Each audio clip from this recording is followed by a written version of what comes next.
So hi, my name is Emilia Emerson. I'm the head of communications and strategy for Brandison. And today's session is going to be very short, but very impactful, hopefully. And we're going to be looking at digital marketing and using that to build a corona resilient strategy for nurturing your client and partner relationships. So in this session, we are going to be looking at four things: the three phases of communications during COVID. We're going to look at how to actually build a corona resilient strategy. We're going to explore a couple of case studies and see how that can be applied to our individual businesses. And finally, I've put together a quick communications checklist that you can use to strengthen your customer relationships. So let's get started.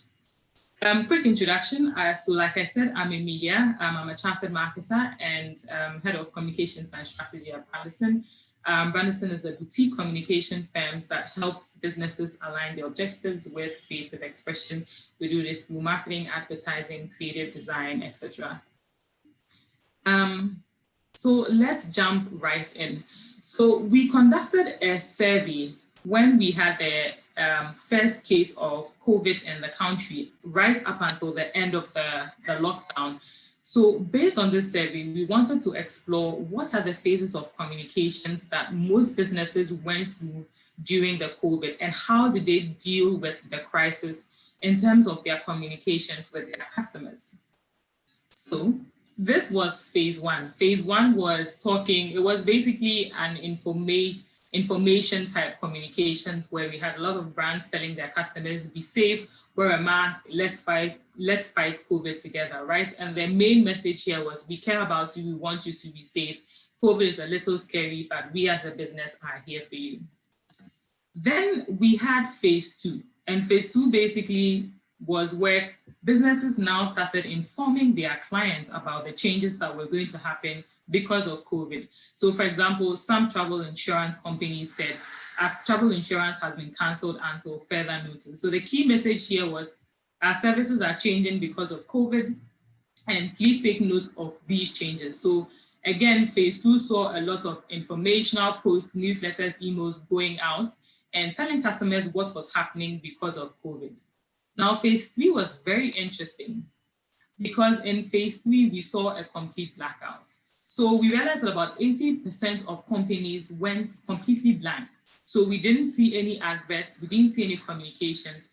And the main challenge here was that a lot of businesses didn't want to advertise because they didn't want to seem as insensitive to the situation. They didn't want to look or sound as if they didn't care about what was going on, or they were trying to profit from the situation. And so a lot of businesses just decided to completely stop all advertising.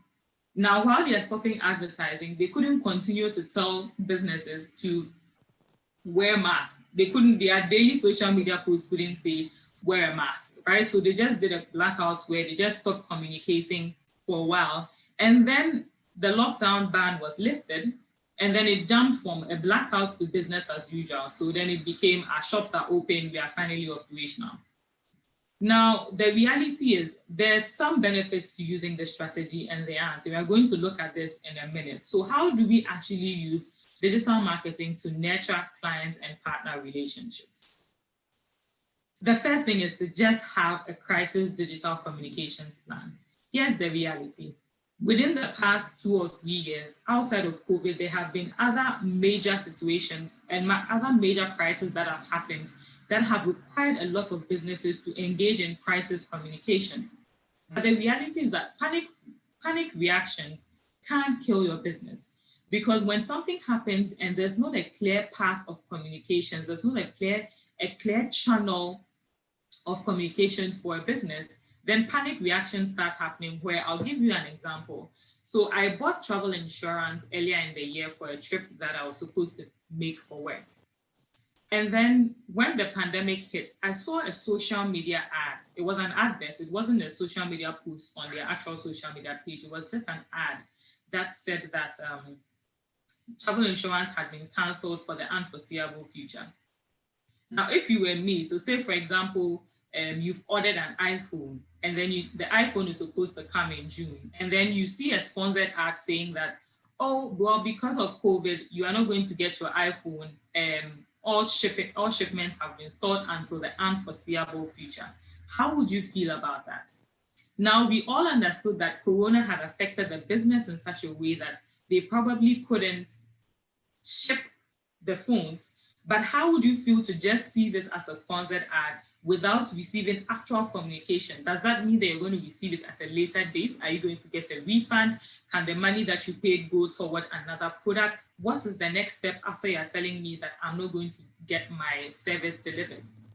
Right? And a lot of businesses, rather than give out a message that might later come back to bite them, they rather go dark when there's a crisis. So we'd rather not communicate anything at all than give the wrong message.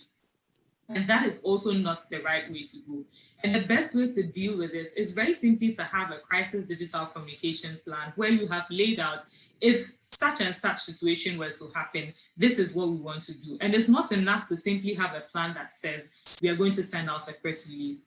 Which department is supposed to send out the press release? Who is supposed to do the follow-up with the press? Who is supposed to archive all of the press releases that have been done? Who's supposed to do the follow-up? If the press calls, who's supposed to answer? What is the call center supposed to do? Do we have to change our IVRs? The plan should also have assigned the various departments or individuals who are responsible for executing the plan and the checks and balances for making sure that the plan is executed the way it's supposed to. And it's also important that you adapt your plan when necessary. So we have a we have developed crisis digital communications plans for quite a few of our clients.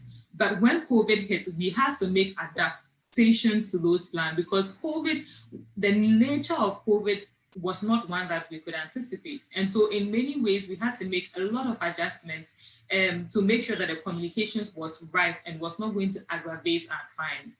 So develop it, and the plan doesn't have to be extensive. It can just say that these are our customer touch points: WhatsApp, text message, phone call, email, newsletter, and social media.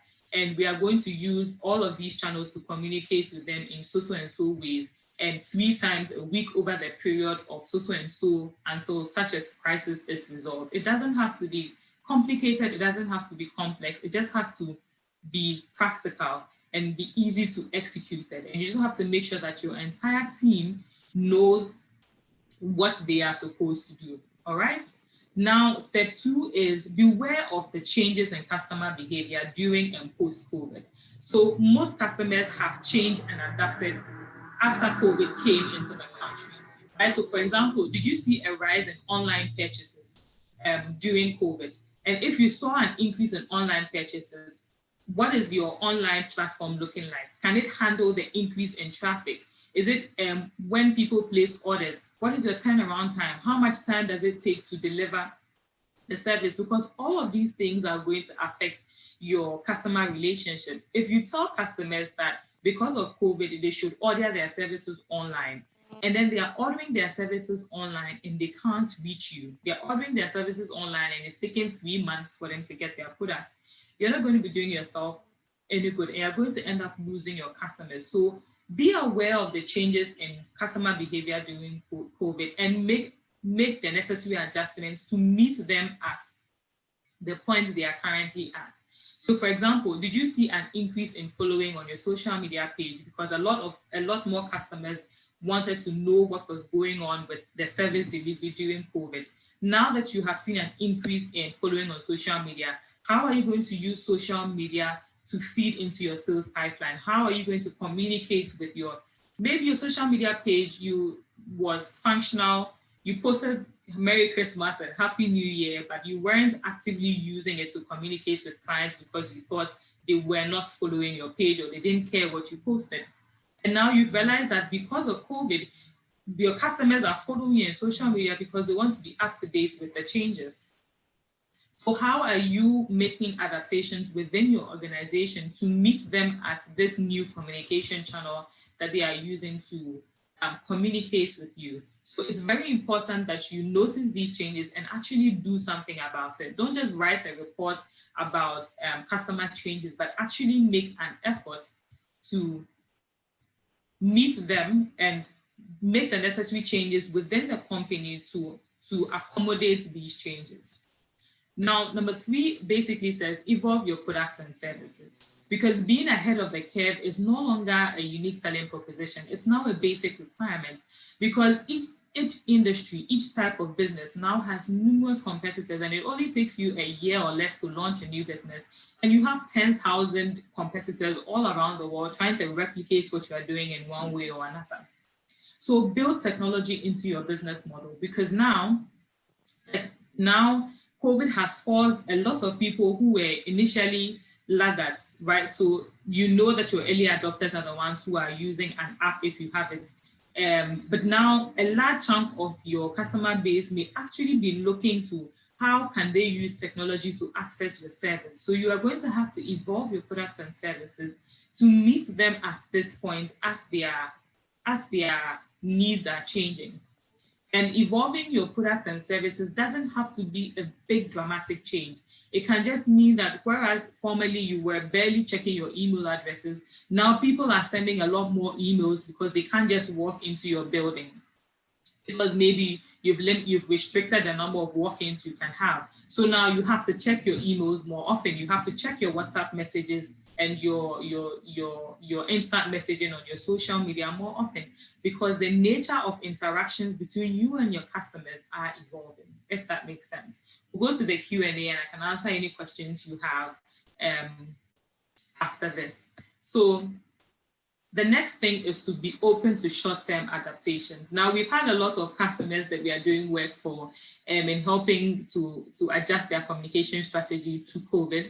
And some of them have had to make dramatic changes. And you'll be in a meeting and a lot of them ask, so we are making all of these changes, and then after that, what? They are very nervous of having to make these short-term adaptations, and then a short time afterwards, they have to go back to the former way of doing things, or they realize that their customers were only doing this because of COVID. So customers were only ordering online because of COVID, and now that it's eased off, they want to come back and have more face-to-face interactions. You need to remember that right now it's a very fluid situation and things are changing fast, right? So it's highly likely that your communication strategy has to be reviewed every couple of weeks based on how it's going. It's very likely that your communication touch points, even the responses that you give on WhatsApp has to change based on what the government is doing right now. And it's very likely that a lot of things are going to change. So just keep track of this. Keep tabs on what your customers do and do not want. So just understand what they want and do not want at this time and just keep track of it.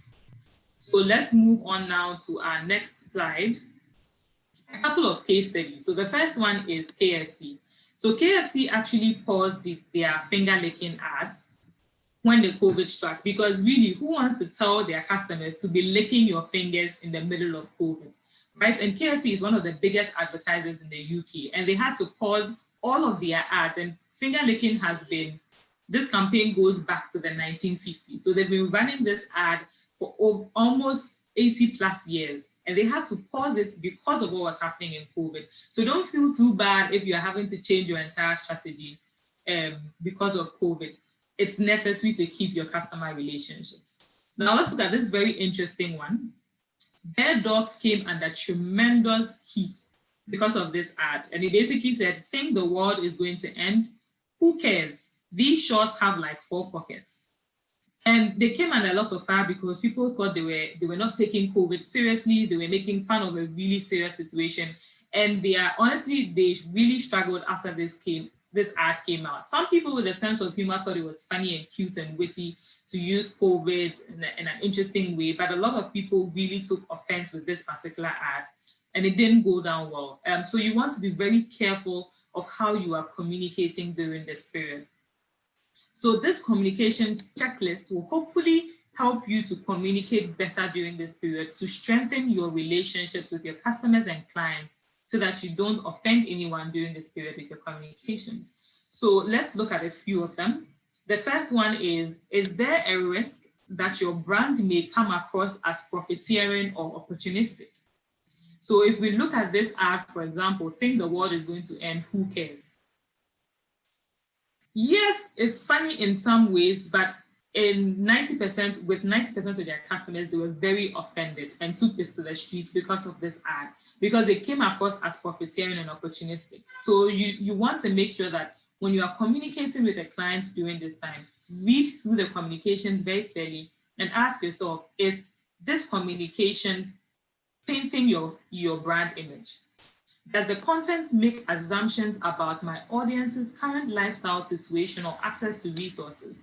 And I gave the example of the insurance company so the insurance company that I had the travel insurance with just ran a sponsored ad that basically said we were canceling our health insurance, our travel insurance for the unforeseeable future. They didn't send an email, they didn't call, there was no newsletter, there was no text message, there was nothing. They ran a sponsored ad. What were the chances that I would have seen the sponsored ad? And there was no communication whatsoever about what the next step was regarding regarding the money that I have paid for the service. If you're canceling the service because of COVID, I have a right to know what the next step are. Am I going to get a refund? It's very important that you don't make assumptions about your audience's current lifestyle or the effect of your communications on them. Evaluate if your content will impact the reputation of your partner. Is the tone of your message appropriate? Is your content making light of a serious matter? So are you joking about a matter that your customers find serious, trying to make light of it? Is it going to offend them? You need to be careful of that. Does my content provide value for customers or consumers? And are we providing enough information for customers to be informed so that they stay calm? So this checklist is just to help you in developing your communications, is to help you understand your customers better and to communicate with them in a way that makes them feel appreciated and that doesn't make them feel like you are taking advantage of them in this very difficult time. So I've been told we just have about 2 minutes left. So if you have questions or thoughts, that's my email address, my official phone number, and our website. You can share your questions and thoughts here. I do have, so we have a comment here. Henry Duncan says that insights gathering is imperative to an effective marketing and communication campaign. So he's talking about gathering insights on your customers during this time and making sure that it impacts their communications that you are putting out. We also had one other comment here. Okay, they are requesting for the PowerPoint presentation after. I will discuss this with the organizers and we'll see if we can send you the PowerPoint presentation afterwards. And then we also had one other question here, and the person is basically saying that, oh, well, they're saying thank you. Well, thank you too. I am absolutely, I'm really honored that you chose to spend your 30 minutes with me. Thank you for joining. Again, those are my contact details. If you have questions or thoughts, if you want to discuss a possible crisis communications plan, do send me an email, text message, or WhatsApp, and we can talk about it. Thank you for joining me. I don't want to run the next, I don't want to make the next speaker late. So I will wrap up here. Thank you so much. And hopefully we'll have a chance to speak again soon. Take care. Bye.